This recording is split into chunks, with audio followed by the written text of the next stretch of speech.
Hello friends, আসসালামু আলাইকুম। কেমন আছেন সবাই? আশা করি সবাই ভালো আছেন। বাংলাদেশ চ্যানেলের পক্ষ থেকে আপনাদের সবাইকে স্বাগতম। আজকে আমি আপনাদের দেখাবো কীভাবে আপনারা ইমো ভিডিও কল রেকর্ড করতে পারেন। তো ইমো বা হোয়াটসঅ্যাপ, ভাইবার সব কিছু তো আপনার এখান থেকে রেকর্ড করতে পারবেন।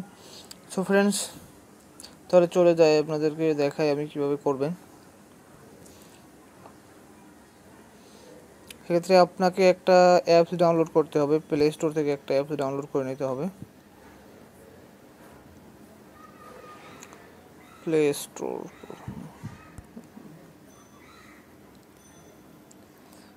প্লে স্টোরে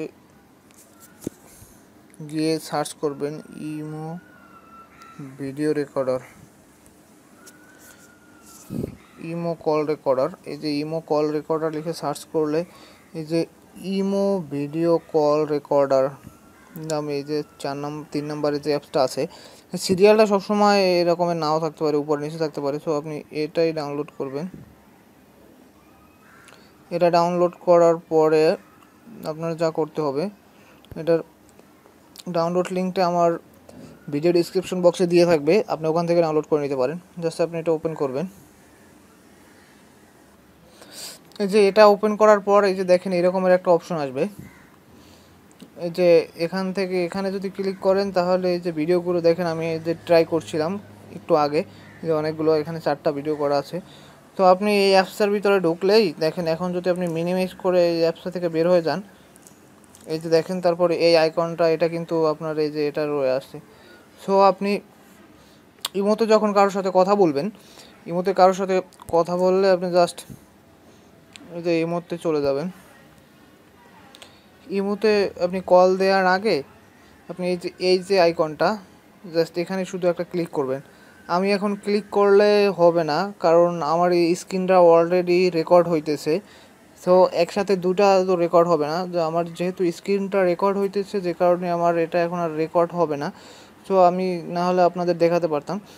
তো আপনি যদি এখানে ক্লিক করেন, এখানে ক্লিক করলে আপনার রেকর্ডটা অটোমেটিক স্টার্ট হয়ে যাবে। এখানে ক্লিক করার পর রেকর্ডটা স্টার্ট হয়ে যাওয়ার পরে তারপরে আপনি কাউকে কল দিবেন। তবে কল দিলে আপনি যে ভিডিওগুলো কথা বলবেন সম্পূর্ণটা রেকর্ড হয়ে যাবে। তারপর আপনি আবার ভিডিও করার পরে এখানে টান দিলে এখানে এরকমের একটা অপশন দেখতে পারবেন। এখানে দেখবেন একটা লাল চিহ্ন আছে, ওই লাল চিহ্নটায় ক্লিক করলে আপনার ভিডিও রেকর্ডটা স্টপ হয়ে যাবে এবং সেভ হয়ে যাবে। তারপরে আপনি আবার এই আইকনটা দেখতে পাবেন, মানে আপনার ভিডিওটা স্টার্ট হয়ে গেলে এই আইকনটা আর দেখতে পাবেন না। তারপর আবার যদি ভিডিওটা আপনি স্টপ করে দেন তাহলে আবার এই আইকনটা দেখতে পারবেন। তারপরে আপনি এই যে মাঝখানের এই যে অপশনটা, এখানে ক্লিক করলে আপনি যে ভিডিও হয়েছে এই যে দেখেন, এই যে ভিডিওটা যে হয়েছে এটা আপনি এখানে দেখতে পারবেন, এবার এখান থেকে প্লে করে দেখতে পারবেন। সো ফ্রেন্ডস, আমি সরাসরি আপনাদেরকে ভিডিওটা রেকর্ড করে কল দিয়ে রেকর্ড করে দেখাতে পারলাম না, কারণ আমার যে স্ক্রিনটা রেকর্ড হইতেছে। তবে আমি এই যে আগে ট্রাই করছি। সো অবশ্যই হয়, আপনারাও করতে পারবেন। সো ফ্রেন্ডস, যদি না করতে পারেন, কোনো প্রবলেম থাকলে অবশ্যই কমেন্ট করবেন, আমি আপনাদেরকে সহযোগিতা করব। আর অবশ্যই পারবেন আশা করি। সো ফ্রেন্ডস, ভিডিওটা ভালো লাগলে অবশ্যই ভিডিওটা একটা লাইক দিবেন, কমেন্ট করবেন এবং চ্যানেলটা সাবস্ক্রাইব করে রাখবেন। আশা করি আপনাদের উপকারেই আসবে ইনশাআল্লাহ। সো ফ্রেন্ডস, ভালো থাকবেন সবাই। আসসালামু আলাইকুম।